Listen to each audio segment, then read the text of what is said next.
Hello students. आज हम पढ़ने वाले हैं लेसन 15, यानी कि जो पोइम है हमारी वो the seven edges of man, ये पढ़ने वाले हैं आज हम।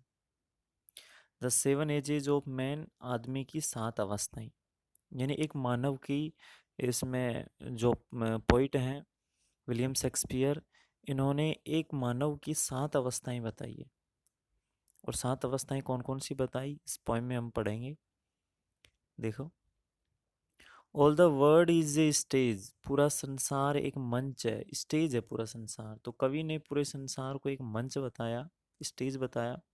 And all the man and women, सभी पुरुष और सभी महिलाएं, मेयरली केवल प्लेयर्स, प्लेयर्स का मतलब होता है यहाँ भूमि अदा करने वाले हैं, भूमिका अदा करने वाले हैं या अभिनय करने वाले हैं। तो सभी पुरुष और सभी स्त्रियां यहाँ सिर्फ प्लेयर्स हैं, यानी अभिनय करने वाले हैं, अभिनेता और अभिनेत्रियां हैं। और पूरा संसार एक मंच है, ऐसा कवि ने बताया। दे हैव देयर एग्जिस्ट, वे यहाँ से प्रस्थान करते हैं, जाते हैं। एंड देयर एंट्रेंसेज, और यहाँ प्रवेश करते हैं।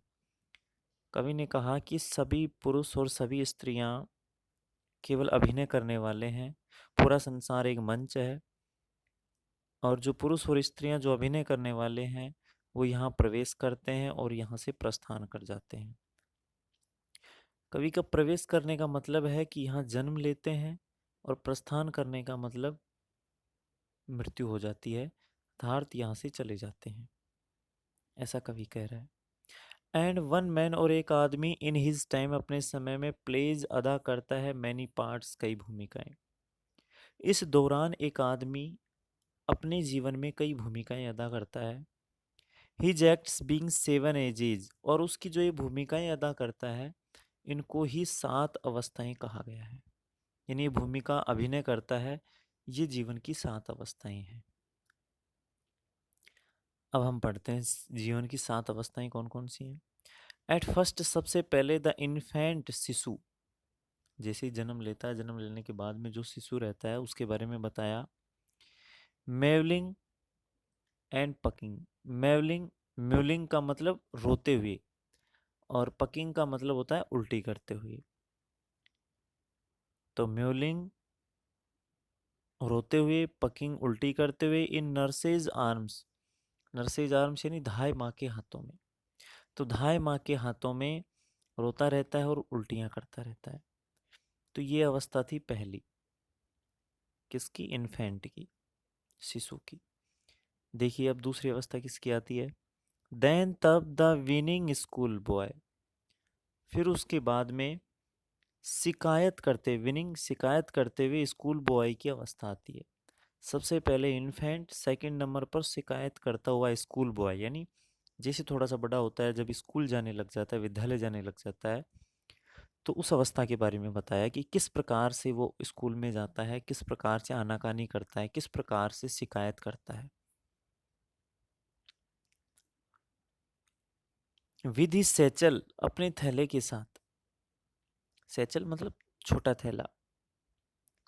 एंड शाइनिंग, चमकता हुआ, मॉर्निंग फेस, सुबह का चेहरा। अर्थात कि अपने छोटे से थैले के साथ और सुबह उसका चेहरा चमक रहा है। क्रीपिंग, क्रीपिंग का मतलब होता है रेंगते हुए, लाइक स्नेल, घींगे की तरह। घींगा एक ऐसा जानवर होता है बहुत धीरे धीरे रेंगते हुए चलता है, सीपी भी बोलते हैं जिसे। तो ये घींगे की तरह रेंगते हुए चलता है। अनविलिंगली, अनिच्छा से, टू स्कूल, विद्यालय जाता है। तो उसके बारे में बताया कि तब शिकायत करता हुआ स्कूल बॉय की अवस्था आती है। वो अपने छोटे से थैले के साथ, सुबह चमकता हुआ चेहरा लेकर और घेंगे की तरह रेंगते हुए अनिच्छा से स्कूल जाता है। अब ये दूसरी अवस्था है। फिर बाद में देखो, उसके बाद में तीसरी अवस्था आती है। एंड देन, और तब, द लवर, प्रेमी की भूमिका निभाता है। फिर वो अवस्था आती है युवा प्रेमी की, अर्थात किशोर अवस्था में प्रवेश करता है। साइंग, आहें भरते हुए, लाइक फर्नेस, भट्टी की तरह। वो जलती हुई भट्टी के समान गर्म गर्म आहें भरता है। और विद ए वू फुल बालाद, वूफुल, वूफुल का मतलब दर्द भरे, बालाद यानी गीत गाता है, प्रेम गीत, तो दर्द भरे प्रेम गीत गाता रहता है। Made to his mistress eyebrows, जो उसकी मिस्ट्रेस प्रेमिका, जो उसकी प्रेमिका की आईब्रोज यानी बोहों, आईब्रो बोहों की याद में। तो क्या करता है कि तब एक प्रेमी की अवस्था आती है, वो भट्टी की तरह आहें भरता रहता है और अपनी प्रेमिका की बाहों की याद में दर्द भरे प्रेम गीत गाता रहता है। ऐसी अवस्था एक प्रेमी की रहती है, अर्थात तीसरी अवस्था रहती है। उसके बाद देखिए, देन तब ए सोल्जर, एक सिपाही, अवस्था नंबर 4, सिपाही की अवस्था आती है। फुल ऑफ स्ट्रेंज ओथ्स, अजीब प्रकार की शपथ से भरा हुआ, ओथ्स यानी शपथ लेना, अजीब अजीब प्रकार की शपथ से भरा हुआ। एंड बियर्डेड, और उसकी दाढ़ी लाइक ए पार्ड, पार्ड मतलब तेंदुए की जैसे, लेओपार्ड से, लेपर्ड से लिया गया है इसका अर्थ। तो तेंदुए जैसी उसकी दाढ़ी। और जीलियस, जीलियस का मतलब ईर्ष्यालु, ईर्ष्यालु रहता है। इन ऑनर, सम्मान में, वह सम्मान में या सम्मान के लिए ईर्ष्यालु रहता है। सडन एंड क्विक, हमेशा तैयार, सडन एंड क्विक का मतलब होता है हमेशा तैयार। इन क्वेरल, क्वेरल का मतलब होता है लड़ाई झगड़ा करने के लिए, अर्थात लड़ाई झगड़ा युद्ध करने के लिए हमेशा तैयार। और क्या करता है, सीकिंग, तलाशता रहता है, बबल, बुलबुले जैसी, बुलबुले जैसी मतलब क्षणिक, रेपुटेशन, प्रतिष्ठा, और वो बुलबुले जैसी अर्थात क्षणिक प्रतिष्ठा की तलाश में रहता है। Even in the cannon's mouth, और इसके लिए तोप के मुंह में भी जाने के लिए तैयार रहता है। तो ऐसी अवस्था आती है एक सोल्जर की, क्या कि अजीब प्रकार की शपथ से भरा हुआ, तेंदुए जैसी उसकी दाढ़ी, सम्मान में ईर्ष्यालु, और लड़ाई करने के लिए एकदम तैयार, हमेशा तैयार रहता है। और बुलबुले जैसी रेपुटेशन या क्षणिक प्रतिष्ठा की तलाश में रहता है, और उसके लिए वो तोप के मुंह में भी जाने के लिए तैयार रहता है।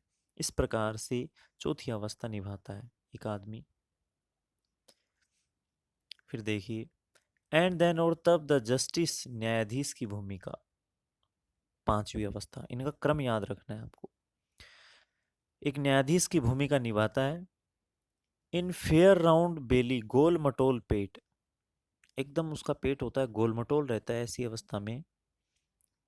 विद गुड कैपन लाइन, ऐसा लगता है कि नरचूजों के मांस से भरा हुआ, कैपन का मतलब होता है नरचूजे, लाइन यानी भरा हुआ, ऐसा लगता है जैसे नरचूजों के मांस से भरा हुआ है।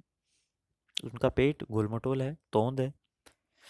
विद आईज, जो उनकी आंखें सेवर, कड़क रहती हैं, उनकी आंखें कठोर, तीक्ष्ण जिसको कह सकते हैं हम, रहती हैं, कड़क रहती हैं। बियर्ड, और दाढ़ी ऑफ फॉर्मल कट, औपचारिक कट में, औपचारिक डिजाइन में उनकी दाढ़ी रहती है। फुल भरे रहते हैं, और वाइज, बुद्धिमान, साज कहावतों से, वो बुद्धिमान कहावतों से भरे रहते हैं। एंड मॉडर्न, और आधुनिक या नवीनतम, इंस्टेंस, उदाहरण से, और आधुनिक उदाहरणों से भरे रहते हैं। एंड सो, और इस प्रकार से ही प्लेज हिज पार्ट, वह अपनी भूमिका निभाता है। तो देखो, पांचवें नंबर की भूमिका जस्टिस की होती है, न्यायाधीश की होती है। ऐसा लगता है नरचूजों के मान से भरा हुआ उनका गोल मटोल पेट, और उनकी आंखें कड़क रहती हैं, कठोर, दाढ़ी फॉर्मल कट में या फॉर्मल डिजाइन में रहती है, औपचारिक डिजाइन में रहती है। बुद्धिमान कहावतों से भरा रहता है और आधुनिक उदाहरणों से। इस प्रकार से वो अपनी पांचवी अवस्था पूरी करता है, या न्यायाधीश की अवस्था पूरी करता है। द सिक्स्थ एज, अब आती है छठी अवस्था। शिफ्ट्स, बदल देती है, इनटू में द लीन, दुबले पतले एंड स्लीपर्ड, चप्पल पहने हुए पेंटेलोन यानी वृद्ध व्यक्ति में। बात आती है छठी अवस्था की। कवि कह रहा है कि छठी अवस्था में उसकी हालत क्या हो जाती है कि वो एक दुबले पतले और चप्पल पहने हुए वृद्ध व्यक्ति में बदल जाता है। विद स्पेक्टेकल्स ऑन नोज, उसकी नाक पर चश्मा रहता है, अर्थात उसकी नाक पर चश्मा चढ़ जाता है। And pouch on side, pouch on side यानी बगल की चमड़ी ढीली हो जाती है, पाउच की तरह लटकी रहती है, चमड़े की तरह हो जाती, उनकी चमड़े की पाउच की तरह लटकी रहती है। हिज यूथफुल होज, यूथफुल यानी जवानी के दिनों में, और होज का मतलब होता है जुराब। वेल सेव्ड, जिनको अच्छी तरीके से बचा कर रखा था। क्या किया था इन्होंने जवानी के दिनों में? उन जुराबों को अच्छी तरीके से बचा कर रखा था। ए वर्ड टू वाइड, अर्थात बहुत चौड़ी प्रतीत होती हैं। फॉर ही श्रंक, उसकी सिकड़ी हुई सैंक टांगों के लिए। क्या था कि जवानी के दिनों में इन्होंने अपनी जुराबों को बचा कर रखा था। अब वो जुराबें उसकी सिकुड़ी हुई टांगों के लिए बहुत चौड़ी प्रतीत होती हैं। जुराबें वही हैं लेकिन टांगें सिकुड़ गई हैं, कमजोर हो गया वृद्धावस्था में। And is big manly voice, और उसकी बड़ी भारी मर्दानी आवाज, उसकी भारी मर्दानी आवाज, मैनली यानी मर्दानी। टर्निंग अगेन, दोबारा बदलते हुए, टुवार्ड की तरफ, चाइल्डिश बचपनी, ट्रेपल पाइप्स, ट्रेपल पाइप्स का मतलब पतली आवाज में। क्या होता है कि उसकी जो भारी मर्दानी आवाज थी वापस बचपनी पतली आवाज में बदल जाती है। एंड विसल्स, और सीटी आती है इन इस साउंड, उसकी आवाज में, और उसकी आवाज में सीटी आने लग जाती है। तो इस प्रकार से एक मानव अपनी छठी अवस्था पूरी करता है। तो छठी अवस्था में क्या होता है? वो दुबला पतला चप्पल पहने हुए आदमी में बदल जाता है, नाक पर चश्मा लग जाता है, बगल की चमड़ी ढीली हो जाती है। जो जवानी के दिनों में अच्छी तरीके से जुराबों को बचा कर रखा था, अब उसकी सिकुड़ी हुई टांगों के लिए बहुत चौड़ी प्रतीत होती हैं, और उसकी भारी मर्दानी आवाज़ वापस बचपनी पतली आवाज़ में बदल जाती है। आवाज़ से सीटी आने लग जाती हैं। तो इस प्रकार से वो छठी अवस्था पूरी करता है। लास्ट सीन ऑफ ऑल, इन सभी का अंतिम दृश्य, यानी कि मानव की सातवीं और अंतिम अवस्था, दैट एंड्स, जो अंत कर देती है, दिस स्ट्रेंज, इस अजीब, इवेंटफुल, घटनात्मक हिस्ट्री, इतिहास का, इस अजीब घटनात्मक इतिहास का ही अंत कर देती है। अब सारी घटनाएं घटी थी, वो सारी घटनाएं, उनका अंत इज, और वो है सेकंड चाइल्डिशनेस, दूसरा बचपन, एंड मेयर, और केवल, ओब्लिवियन, विस्मृति, विस्मृति का मतलब होता है भूलने की स्थिति। एक स्मृति होती है जिसे याद करना या स्मरण रहना, विस्मृति यानी भूलना। तो अब क्या हालत हो जाती है? दूसरा बचपन वापस आ जाता है उसका। अर्थात जब व्यक्ति अत्यधिक वृद्ध हो जाता है, देखो एक तो वृद्ध पेंटेलून, और एक अब ये सेकंड चाइल्डिशनेस की अवस्था आ जाती है, सेवंथ है जो, जिसको हम वेरी ओल्ड एज भी कह सकते हैं। इसमें केवल भूलने की स्थिति हो जाती है। सेंस टीथ, बिना दांतों के, सेंस आईज, बिना आंखों के, सेंस टेस्ट, बिना स्वाद के, सेंस एवरीथिंग, और हर चीज के बिना रह जाता है अंत में वो। तो इस प्रकार से अंतिम अवस्था में कुछ नहीं बचता, पूरा जो घटनात्मक इतिहास है उसका अंत हो जाता है। इस प्रकार से ये विलियम शेक्सपियर ने लिखा है।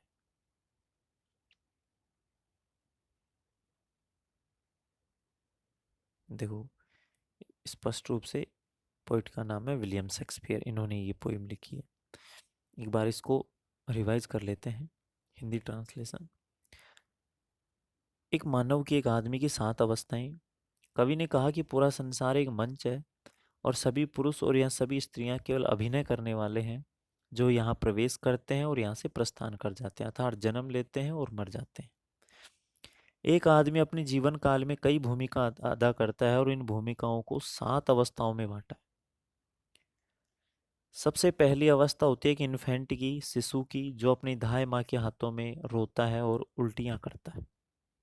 फिर आती है शिकायत करते हुए स्कूल बॉय की अवस्था, अपना छोटा सा थैला लेकर, सुबह सुबह चमकता हुआ चेहरा, घेंगे की तरह रेंगते हुए अनिच्छा से स्कूल जाता है।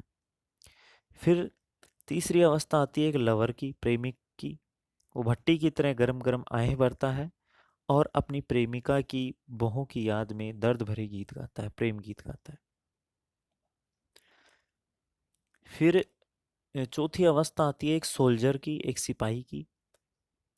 अजीब प्रकार की शपथ से भरा हुआ, तेंदुए जैसी दाढ़ी, सम्मान में ईर्ष्यालु, लड़ने के लिए, झगड़ने के लिए एकदम तैयार, अचानक तैयार, तुरंत तैयार, बुलबुले जैसी रेपुटेशन या प्रतिष्ठा की तलाश में, या क्षणिक प्रतिष्ठा की तलाश में, और उसके लिए तोप के मुंह में जाने के लिए भी तैयार रहता है। फिर अवस्था आती है 5वें नंबर की, जस्टिस की। नर चूजों के मांस से भरा हुआ गोल मटोल पेट, उसकी आंखें कड़क रहती हैं और दाढ़ी औपचारिक डिजाइन में रहती है। अच्छा, फिर क्या होता है कि वह बुद्धिमान कहावतों से भरा हुआ और आधुनिक उदाहरणों से भरा हुआ रहता है। इस प्रकार से वो अपनी ये 5वीं अवस्था पूरी करता है। फिर कवि कहता है कि छठी अवस्था में मानव का क्या हाल हो जाता है कि वह दुबला पतला और चप्पल पहने हुए पेंटेलून यानी वृद्ध व्यक्ति में बदल जाता है। नाक पर चश्मा लग जाता है और बगल की चमड़ी ढीली हो जाती है। जवानी के दिनों में अच्छी तरीके से बचा कर रखी गई जो होज थी, जो जुराब थी, वो अब उसकी श्रंख सैंक यानी सिकड़ी हुई टांगों के लिए बहुत चौड़ी प्रतीत होती है, और उसकी भारी मर्दानी आवाज़ वापस बचपनी पतली आवाज़ में बदल जाती है। आवाज़ से विसल आने लग जाती हैं, सीटी आने लग जाती है। अंतिम दृश्य क्या है, यानी 7वीं अवस्था, जिसे हम सेकंड चाइल्डिशनेस कहते हैं, दूसरा बचपन या वेरी ओल्ड एज। ये पेंटेलून थी जो छठी अवस्था थी। 7वीं अवस्था में क्या होता है, दैट एंड्स, जो अंत हो जाता है या अंत कर देता है, दिस स्ट्रेंज इवेंटफुल हिस्ट्री, इस अजीब घटनात्मक इतिहास का अंत हो जाता है, और दूसरे बचपन में केवल भूलने की स्थिति रहती है। वह उस समय बिना दांतों के, बिना आँखों के, बिना स्वाद के, हर चीज़ के बिना रहता है। इस प्रकार से 7वीं अवस्था पूरी करने के बाद में इस संसार से प्रस्थान करता है, इस संसार रूपी मंच से प्रस्थान करता है, अर्थात चला जाता है, मर जाता है। पोएम के बारे में थोड़ा पढ़ लेते हैं कि विलियम शेक्सपियर, जिनका जन्म 1564 में हुआ और मृत्यु 1616 में, वो क्या थे, इंग्लिश पोइट थे, अंग्रेजी कवि, प्ले राइट, नाटककार, एक्टर, अभिनेता, ड्रामाटिस्ट, नाटककार थे। ही इज ऑफन कॉल्ड, उन्हें इस नाम से भी पुकारा जाता था, किस नाम से, बार्ड ऑफ हेवन। अक्सर बार्ड ऑफ हेवन के नाम से भी उनको जाना जाता था। तो विलियम शेक्सपियर का दूसरा नाम या इस नाम से भी वो प्रसिद्ध थे। हिज वर्क्स इंक्लूड 38 प्लेट्स, उसके कार्यों में 38 नाटक, 154 सोनेट्स, 154 चतुर्दश पदी, यानी जिसमें 14 पद होते हैं, 2 लॉन्ग नैरेटिव पोएम्स, और 2 लंबी वर्णात्मक या वृत्तांत कविताएं, ये उसकी रचनाओं में शामिल है। His plays have been translated, इसके नाटकों को अनुवादित किया गया, इनटू मेजर मॉडर्न लैंग्वेजेज, कुछ मेजर यानी प्रमुख या प्रधान, मॉडर्न लैंग्वेजेज यानी आधुनिक भाषाओं में इसको अनुवादित किया गया, and are perform the world over, और विश्व भर में इनको प्रस्तुत किया गया, मंचन किया गया।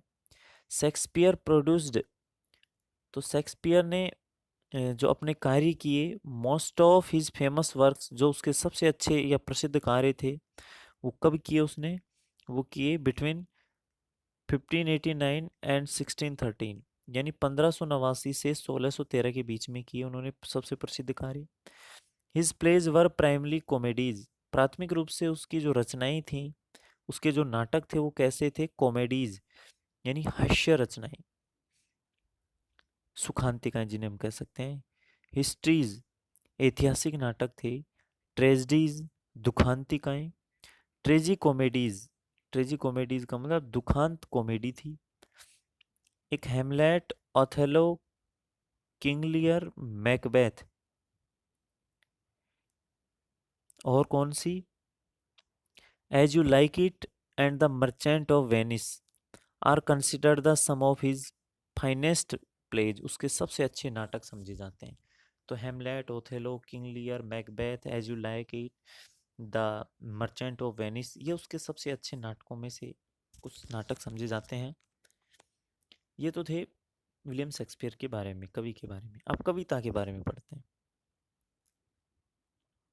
दिस पोएम, यह कविता, इज है ए मोनोलॉग। मोनोलॉग का मतलब होता है एक तरीके से एक आलाप, टेकन ली गई फ्रॉम ए फेमस, एक प्रसिद्ध शेक्सपियर कॉमेडी, शेक्सपियर की कॉमेडी थी एज यू लाइक इट, यानी इसकी जो सुखांतिका एज यू लाइक इट थी, कॉमेडी थी, उससे ये कविता ली गई है। इट इज स्पोकन, यह बोली गई है, बाय मेलेंचोली, विषाद पूर्व जैक्स, ये विषाद पूर्व जैक्स के द्वारा बोली गई है। विषाद मतलब सदमे में, है ना, ऐसे था वो, दुख में था। अकॉर्डिंग टू द पोइट, कवि के अनुसार मैंस लाइफ, आदमी का जीवन, कैन बी डिवाइडेड, बांटा जा सकता है इनटू 7 स्टेजेस, 7 अवस्थाओं। कवि के अनुसार, विलियम शेक्सपियर के अनुसार, मानव जीवन को 7 अवस्थाओं में बांटा जा सकता है। इन्फेंट, शिशु, ये हो गया पहला। स्कूल बॉय, तीसरा लवर, चौथा सोल्जर, पांचवा जस्टिस, छठा पेंटेलून यानी वृद्ध व्यक्ति, और सातवां ओल्ड एज, ये इसको वेरी ओल्ड एज बोल सकते हैं, या सेकंड चाइल्डिशनेस भी इसे कह सकते हैं, दूसरा बचपन।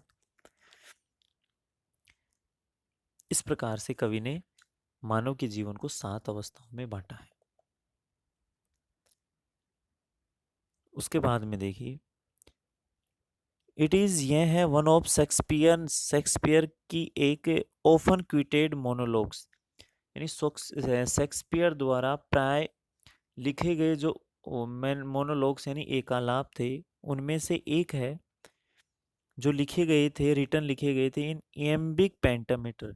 ये एक लिखने की शैली है, एम्बिक पेंटामीटर इंग्लिश में एक शैली होती है जिसमें मात्राएं वगैरह वो फिक्स रहती हैं। तो एम्बिक पेंटामीटर शैली में लिखी गई है।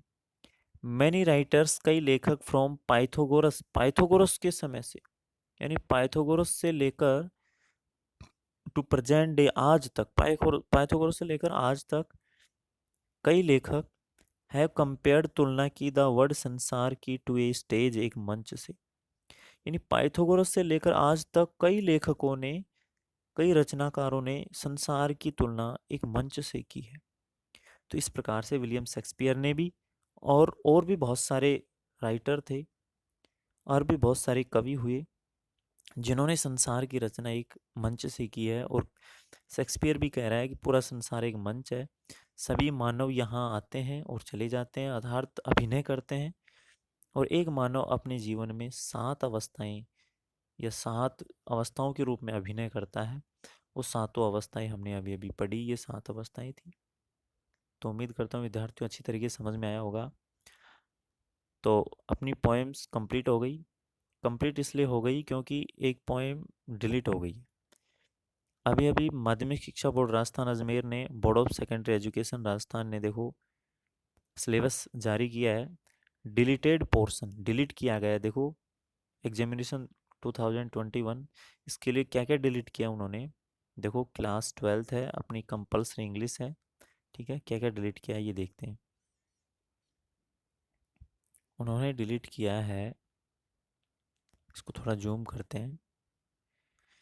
अच्छा, राइटिंग पोर्शन में तो शॉर्ट कंपोजिशन, ड्राफ्टिंग पोस्टर्स, यानी पोस्टर्स डिलीट कर दिए जो अलग अलग इश्यूज के ऊपर थे, और आर्ग्यूमेंट्स ये भी डिलीट कर दिए, ठीक है।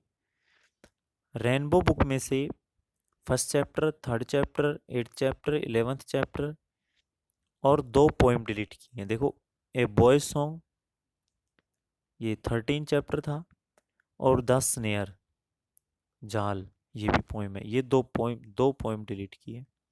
और जो अपनी सेकंड बुक थी पेनोरमा, उसमें से 7th चैप्टर, 8th चैप्टर और 10th चैप्टर ये डिलीट कर दिए गए। तो अब हमें 2021 के सिलेबस में इनको नहीं पढ़ना है, ठीक है। उम्मीद करता हूँ आपको सारी बातें अच्छी तरीके से समझ में आएंगी। आराम से पढ़ते रहिए। धन्यवाद।